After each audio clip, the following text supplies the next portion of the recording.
Hi, everyone. My name is Jenna Lanier, and I am reading Nonviolent Communication by Marshall B. Rosenberg. This is a second edition.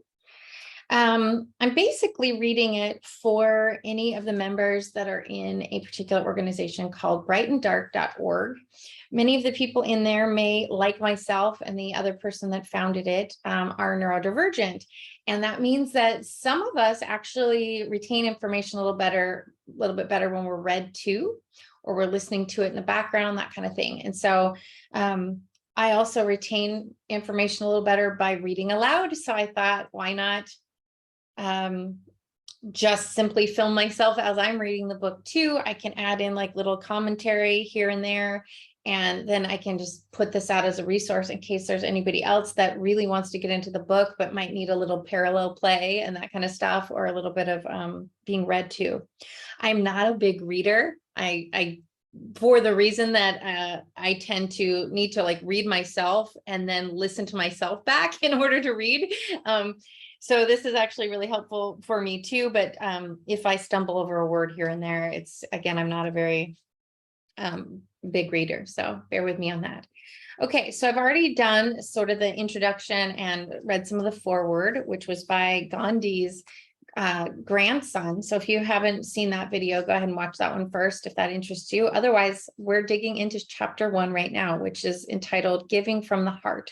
There's also a poem on the other side called Words Are Windows or Their Walls. I may as well read the poem. I feel so sentenced by your words. I feel so judged and sent away. Before I go, I've got to know, is that what you mean to say? Before I rise to my defense, before I speak in hurt or fear, before I build that wall of words, tell me, did I really hear? Words are windows or they're walls. They sentence us or set us free. When I speak and when I hear, let the love shine through me.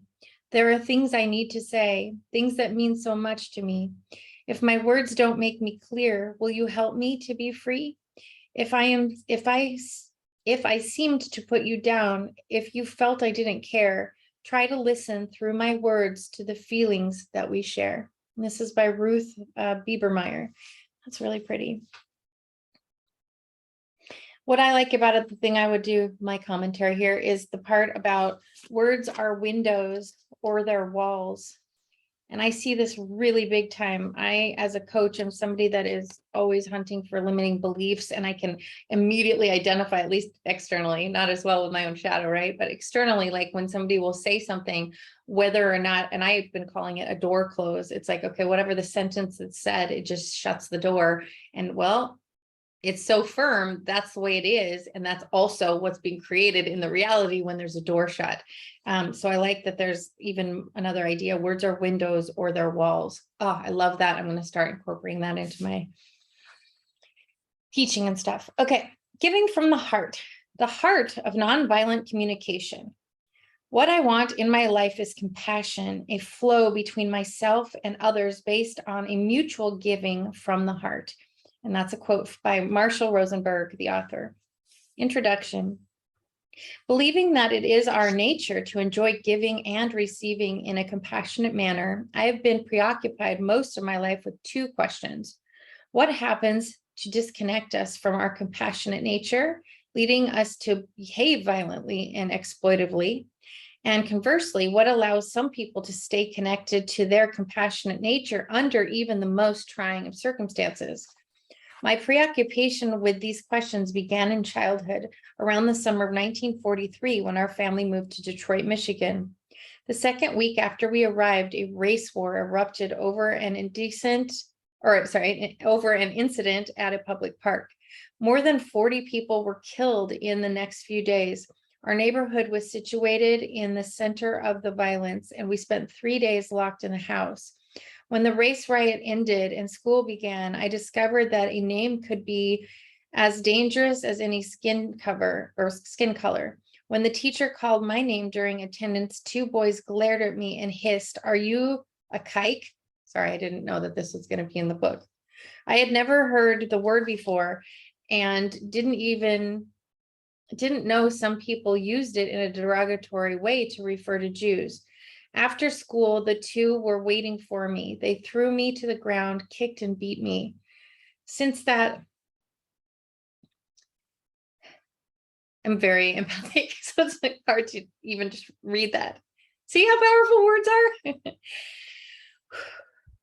I'm also noticing the emotions coming up at seeing a word I don't feel like I want to say in reading and being like, is it more appropriate to say the word, say the K word, whatever? And anyway, just showing you the power of words. I'm not going to go back and change it because I think it's even more valuable to just say what uncomfortable feelings are and what I'm going through in doing that. It's like, it's a really interesting thing. Whether you omit and say a certain word, or if you can say it in the context of teaching, you know what I mean? It's interesting. And I think that people are split on that as to what's to do. So then I just go to like, what's underneath in the heart. Obviously, I didn't even know that that was in that part of the book because I actually skipped over the introduction when I skimmed the book before. Anyway, okay, let's just go back into it and see if something else comes up in the future and if I'm able to catch it in time to not give power to the word. Okay. After school, the two were waiting for me. They threw me to the ground, kicked and beat me. Since that summer in 1943, I have been examining the two questions I mentioned.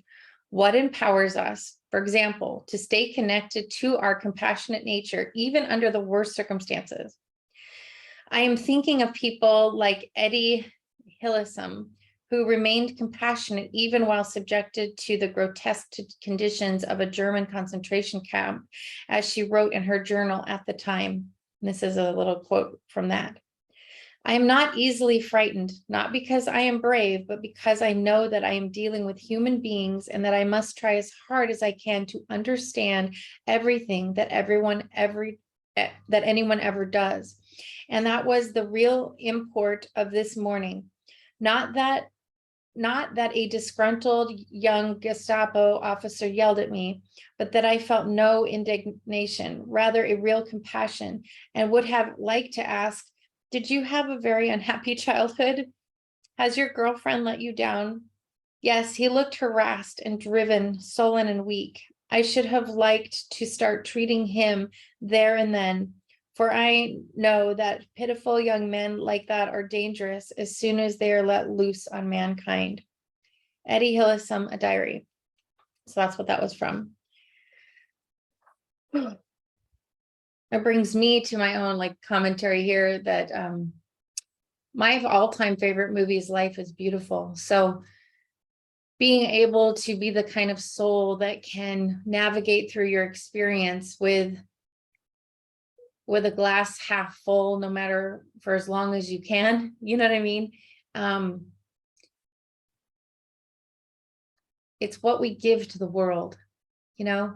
It's like we can take in and our perception of it and what we give back, we actually have control over. Anyway, it's just a beautiful movie. If you haven't seen it, I recommend Life is Beautiful. Okay, here we go. While studying the factors that affect our ability to stay compassionate, I was struck by the crucial role of language and our use of words. I have since identified a specific approach to communicating, speaking, and listening that leads us to give from the heart, connecting us with ourselves and with each other in a way that allows our natural compassion to flourish. I call this approach nonviolent communication, using the term nonviolence as Gandhi used it, to refer to our natural state of compassion when violence has subsided from the heart.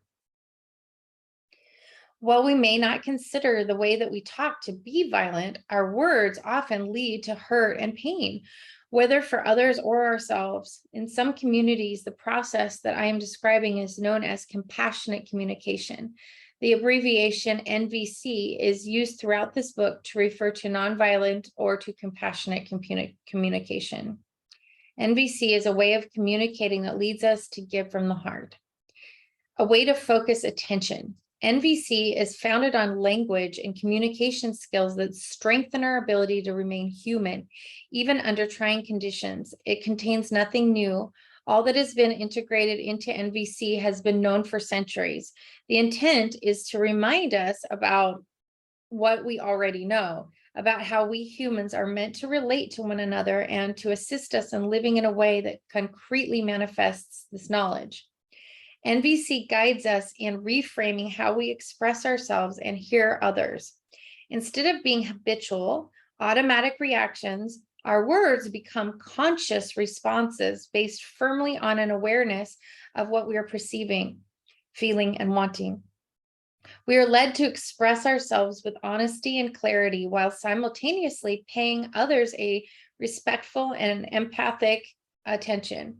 In any exchange, we come to hear our own deeper needs and those of others. NVC trains us to observe carefully and to be able to specify behaviors and conditions that are affecting us. We learn to identify and clearly articulate what we are concretely wanting to be or wanting in a given situation. The form is simple, yet powerfully transformative. As NVC replaces our old patterns of defending, withdrawing, or attacking in the face of judgment and criticism, we come to perceive ourselves and others as well as our intentions and relationships in a new light. Resistance, defensiveness, and violent reactions are minimized when we focus on clarifying what is being observed, felt, and needed, rather than on diagnosing and judging. We discover the depth of our own compassion.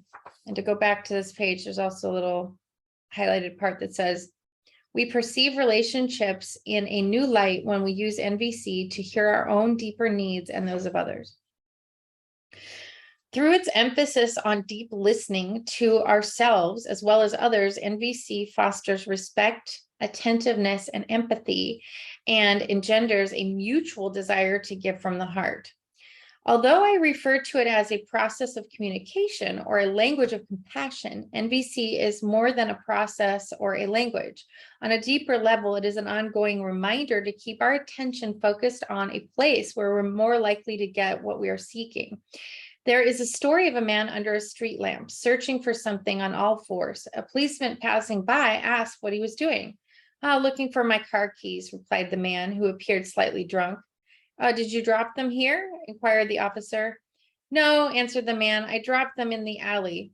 Seeing the policeman's baffled expression, the man hastened to explain that the light is much better here. I find that my cultural conditioning leads me to focus attention on places where I'm unlikely to get what I want. I developed NVC as a way to train my attention to shine the light of consciousness on places that have potential to yield what I'm seeking. What I want in my life is compassion, a flow between myself and others based on mutual giving from the heart. This quality of compassion, which I refer to as giving from the heart, is expressed in the following lyrics by my friend Ruth Biebermeyer.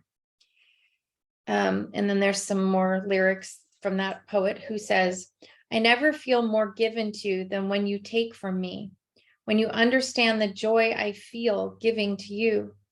And you know my giving isn't done to put you in my debt, but because I want to live the love I feel for you. To receive with grace may be the greatest giving. There's no way I can separate the two. When you give to me, I give you my receiving. When you take from me, I feel so given too. Oh my God. Okay. Can I already just say, this is my commentary, how I know that Alanis Morissette has read this book. One, just because I feel so connected to her and I just feel like I can feel it in the bones. But I also feel like she was probably inspired by this poem, even in her reading the words, knows the one, you owe me nothing in return, which is all about,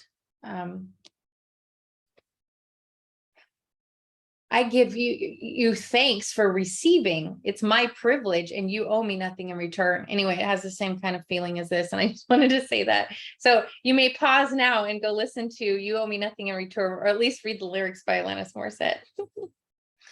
Okay. When we give from the heart, we do so out of joy that springs forth whenever we willingly enrich another person's life. This kind of giving benefits both the giver and the receiver. The receiver enjoys the gift without worrying about the consequences that accompany gifts given out of fear, guilt, shame, or desire for gain. The giver benefits from the enhanced self-esteem that results when we see our efforts contributing to someone else's well-being. Oh my God, and doesn't that feel good? It feels so good to see people becoming more and more empowered, changing their beliefs, being able to reframe their lives and actually see some improvement in their own lives and dealings and their relationships. There's nothing better in the world than that. And that's why I do the coaching that I do. Okay, let's see. The use of NVC does not require that the persons with whom we are communicating be literate in NVC or even motivated to relate to us compassionately. If we stay with the principles of NVC, motivated solely to give and receive compassionately, and do everything we can to let others know this is our only motive, they will join us in the process, and eventually we will be able to respond compassionately to one another. I'm not saying that this always happens quickly. I do maintain, however, that compassion inevitably blossoms when we stay true to the principles and process of NVC. The NVC process. To arrive at a mutual desire to give from the heart, we focus the light of consciousness on 4 areas referred to as the 4 components of NVC model. First, we observe what is actually happening in the situation, what we are observing others saying or doing that is either enriching or not enriching our life. The trick is to be able to articulate this observation without introducing any judgment or evaluation. Hold on, I'm going to highlight that. Without introducing any judgment or evaluation, to simply say what people are doing that we either like or don't like. And next, we state how we feel when we observe this action. Are we hurt? Are we scared, joyful, amused, irritated, etc.? And then thirdly, we say what needs of ours are connected to the feelings that we've identified. And awareness of these 3 components is present when we use nonviolent communication to clearly and honestly express how we are. For example, a mother might express these 3 pieces to her teenage son by saying, Felix, when I see 2 balls of soiled socks under the coffee table and another 3 next to the TV, I feel irritated because I'm needing more order in the rooms that we share in common. She would follow immediately with the 4th component, a very specific request. Would you be willing to put your socks in your room or in the washing machine? Now, this 4th component addresses what we are wanting from the other person that would enrich our lives to make life more wonderful for us. Thus, part of NVC is to express these 4 pieces of information very clearly, whether verbally or by other means. The other aspect of this communication consists of receiving the same 4 pieces of information from others. We connect with them by first sensing what they're observing, feeling, and needing, and then discover what would enrich their lives by receiving the 4th piece, their request.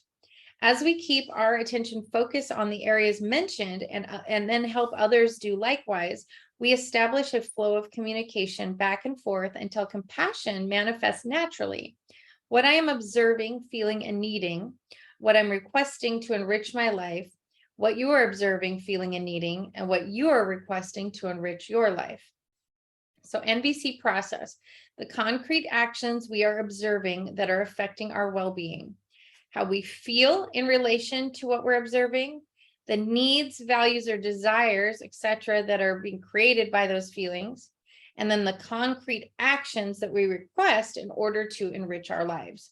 And I love that they're saying enrich the lives, and they might go into this in the book, but I feel like because the first 3 seem like, are easier, we can at least talk about, but the request, here's the thing, we can still have the needs, we can still want to and deserve to get our needs met, but we cannot always expect that every single person can meet every one of our needs. So I think that that's a really important part. And that's why I like the way that they said in order to enrich our lives, because it's not saying anything like that you have to, or that it's not saying that my life will end if you don't meet my needs. It's just saying that if you could meet this need, my life would be enriched. So what that's also saying is that my life is still fine, or I'm okay, I'm unwavered, I'm in my power, whether or not this particular person I'm wanting to meet my needs can or will. And I think that's really important.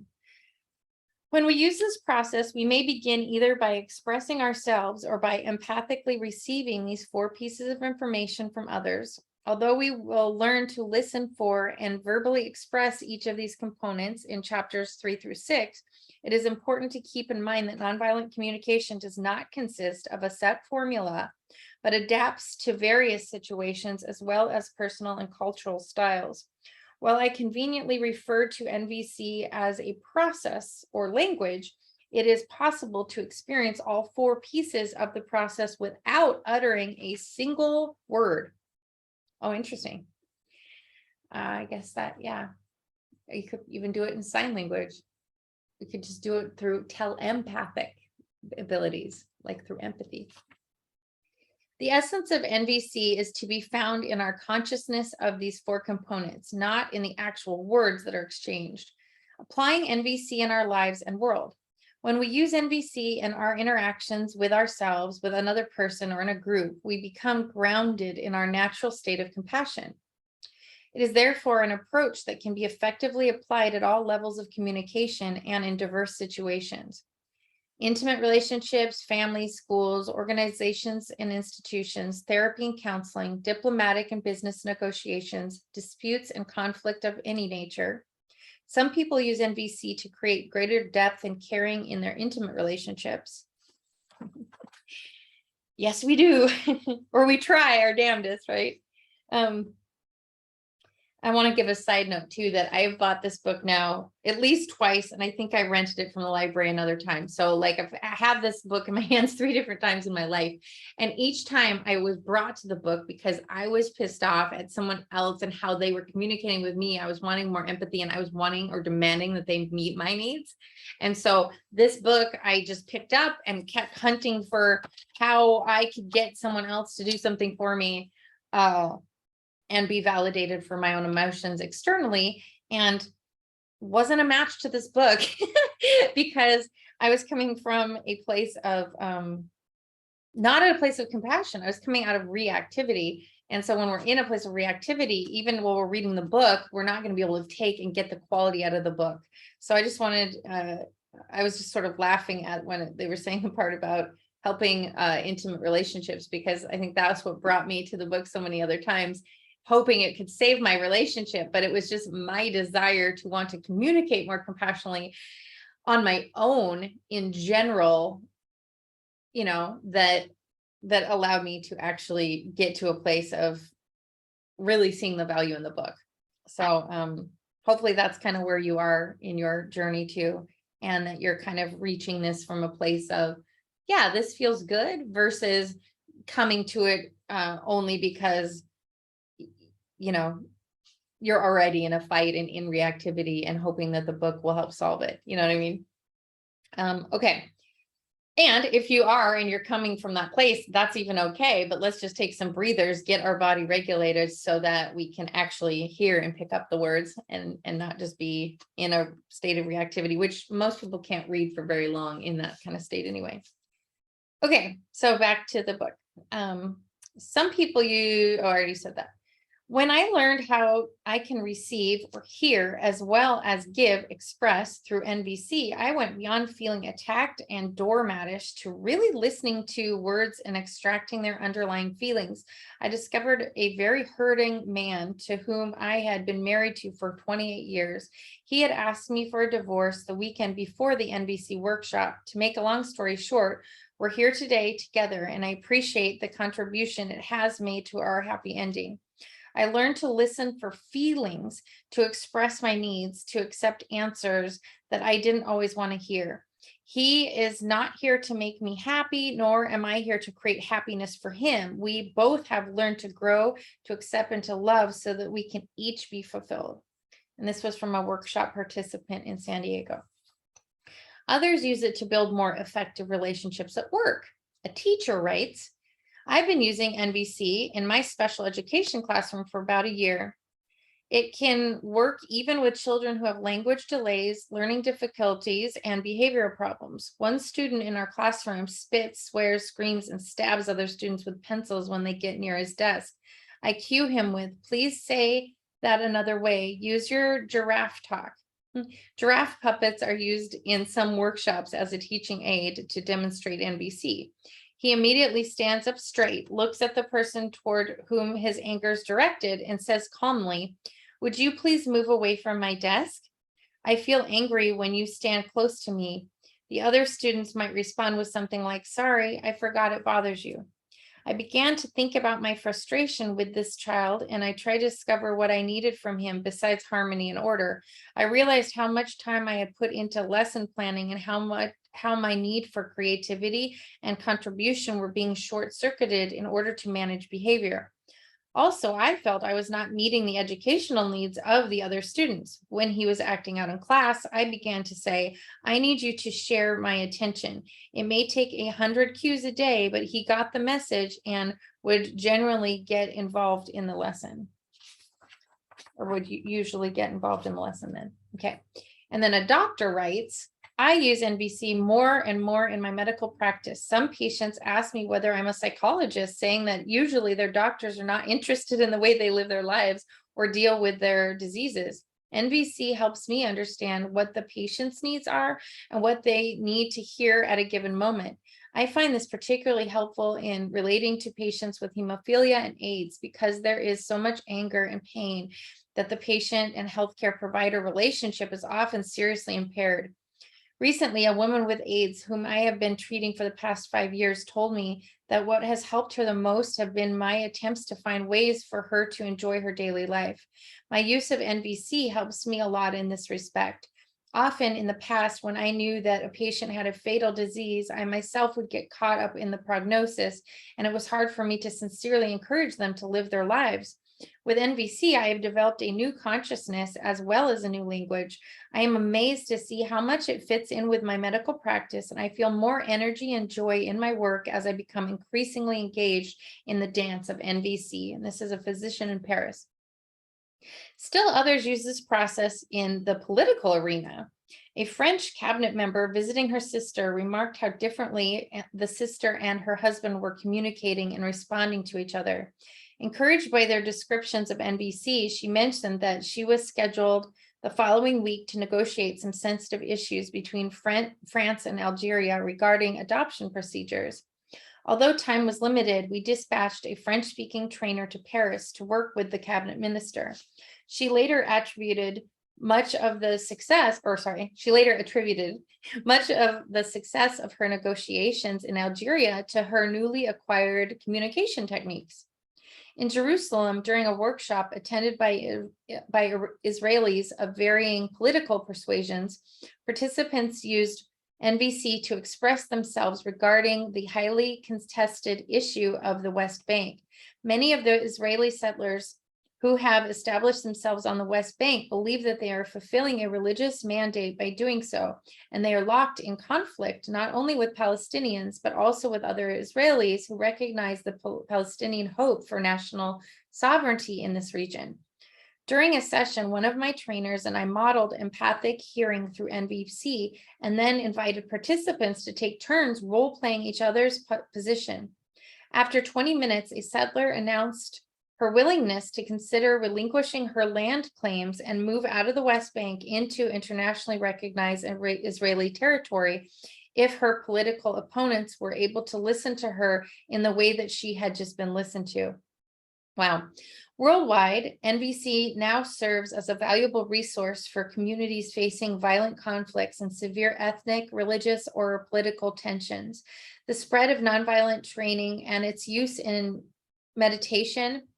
mediation by people in conflict in Israel and the Palestinian Authority, Nigeria, Rwanda, Sierra Leone, and elsewhere have been a source of particular gratification for me.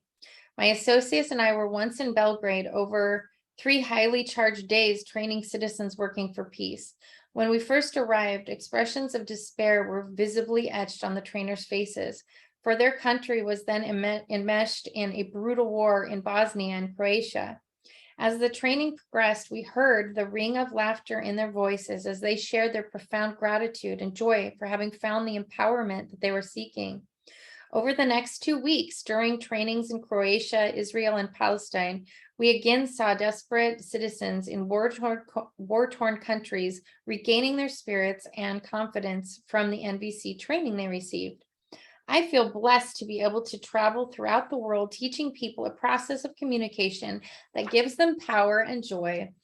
Now with this book, I am pleased and excited to be able to share the richness of nonviolent communication with you. In summary, NVC helps us connect with each other and ourselves in a way that allows our natural compassion to flourish.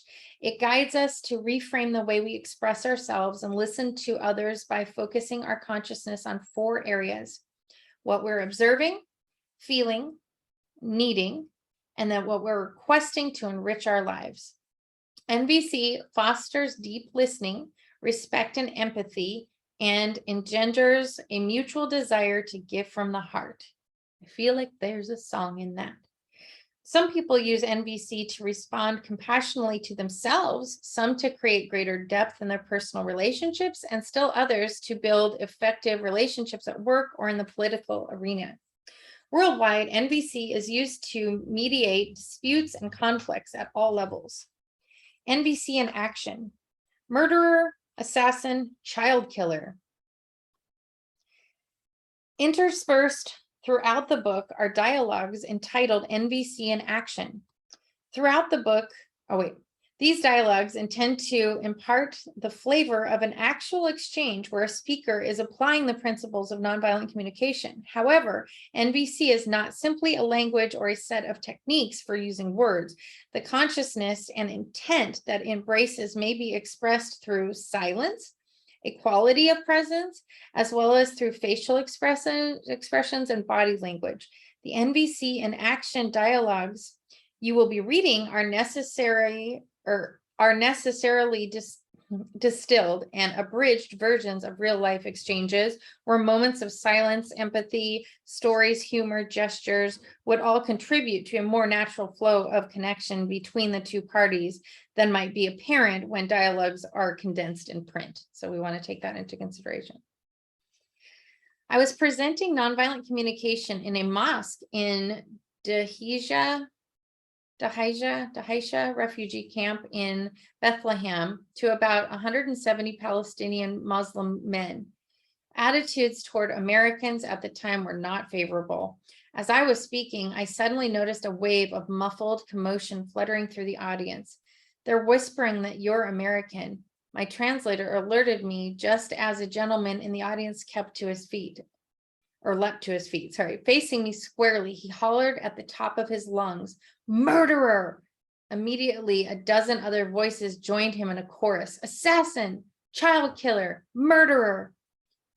Fortunately, I was able to focus my attention on what the man was feeling and needing. In this case, I had some cues. On the way into the refugee camp, I had seen several empty tear gas canisters that had been shot into the camp the night before. Clearly marked on each canister were the words "Made in USA." I knew that the refugees harbored a lot of anger toward the US for supplying tear gas and other weapons to Israel. I addressed the man who had called me a murderer. 1, are you angry because you would like my government to use its resources differently? I didn't know whether my guess was correct, but what is critical is my sincere effort to connect with his feeling and need. He says, "Damn right I'm angry. You think that we need tear gas? We need sewers, not your tear gas. We need housing. We need to have our own country. So you're furious and would appreciate some support in improving your living conditions and gaining political independence?" He says, "Do you know what it's like to live here for 27 years, the way I have with my family, children, and all? Have you got the faintest idea what it has been like for us?" Then he says, "Sounds like you're feeling very desperate and you're wondering whether I or anyone else can really understand what it's like to be living under these conditions. Am I hearing you right?" He says, "You want to understand? Tell me, do you have children? Do they go to school? Do they have playgrounds? My son is sick. He plays in an open sewage. His classroom has no books. Have you seen a school that has no books?" He says, "I hear how painful it is for you to raise your children here. You'd like me to know that what you want is what all parents want for their children, a good education, opportunity to play and grow up in a healthy environment. That's right, the basics, he says. Human rights, isn't that what you Americans call it? Why don't more of you come here and see what kind of human rights you're bringing here? And then he says, you'd like more Americans to be aware of the enormity of the suffering here and to look more deeply at the consequences of our political actions. Their dialogue continued, with him expressing his pain for nearly 20 more minutes, and I listened for the feeling and the need behind each statement. I didn't agree or disagree. I received his words, not as attacks, but as gifts from a fellow human willing to share his soul and his deep vulnerabilities with me. Once the gentleman felt understood, he was able to hear me as I explained my purpose for being at the camp. An hour later, the same man who had called me a murderer was inviting me to his home for a Ramadan dinner. I love that. What I also love is that I got this book used and that somebody else had put a little smiley face at the bottom of that. I think it's cute. Whoever that was that made me happy. So don't ever think, if you're like, don't write in books, you're not supposed to do that, and hear those voices, start implanting Jenna's voice that loves that she got a book with somebody else writing a little smiley face on it. It made my day. Okay, so that was chapter 1. So I am going to end at this point and pick up in chapter 2 in a moment. So either take a break, get up, grab some water, do some jumping jacks, whatever you need if you're doing a bender here, and I'll be up for chapter 2 in just a moment. Thanks for following.